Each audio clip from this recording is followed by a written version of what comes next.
As the Rolling Stones said, we can't get no satisfaction because our brain flits from one thing to the next. And these machines which we created to have more control in our lives many times exert control all over us. Now, some children spend so many hours on their screen that there is now a diagnosable disorder called nature deficit disorder because kids have spent so little time outside.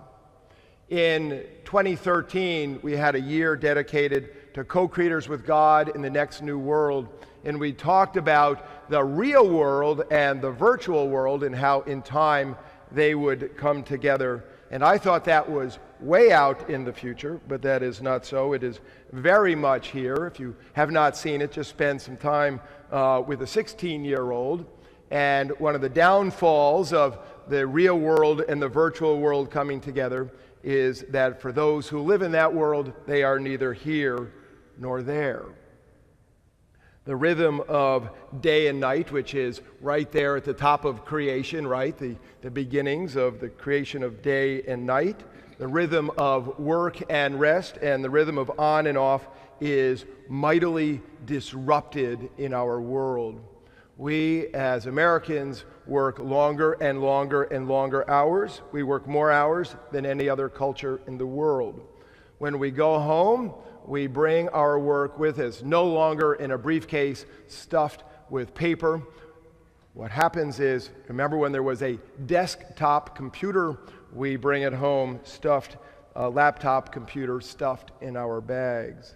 So-called time-saving devices are actually not saving at all. They chew up more time than before when we had them. And so many of us are incredibly overscheduled. The gospel said of the disciples who had been out on their Jesus-sent mission, for many were coming and going, and they had no leisure even to eat.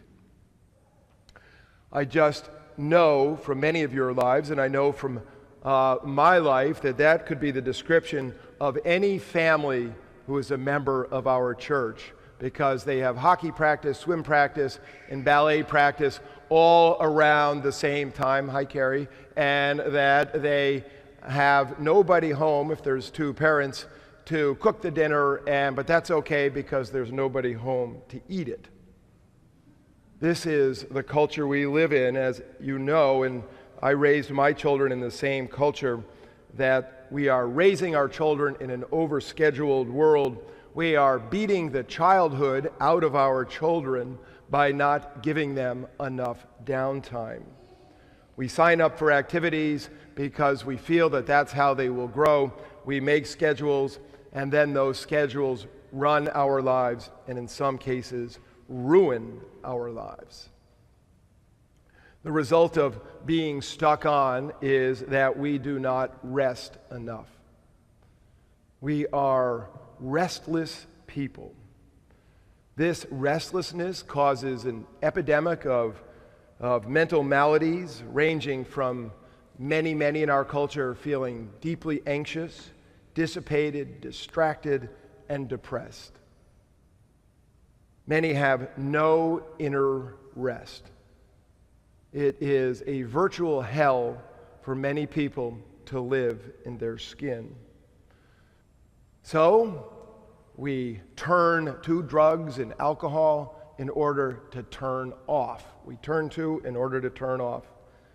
So much of the drug and alcohol use in our world is used purely as a sedative to calm the inner animal.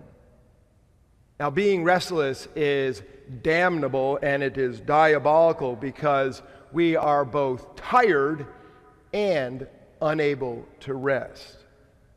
The result of being stuck on is that our turn-off switch no longer works. Many people cannot sleep because they are so turned on.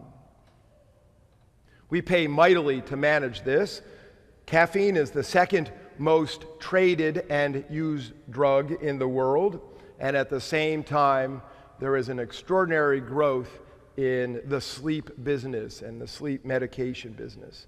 sleep medication, opiate addiction, addictions of all sorts, all, in my opinion, come from people needing and grasping for some sort of inner rest.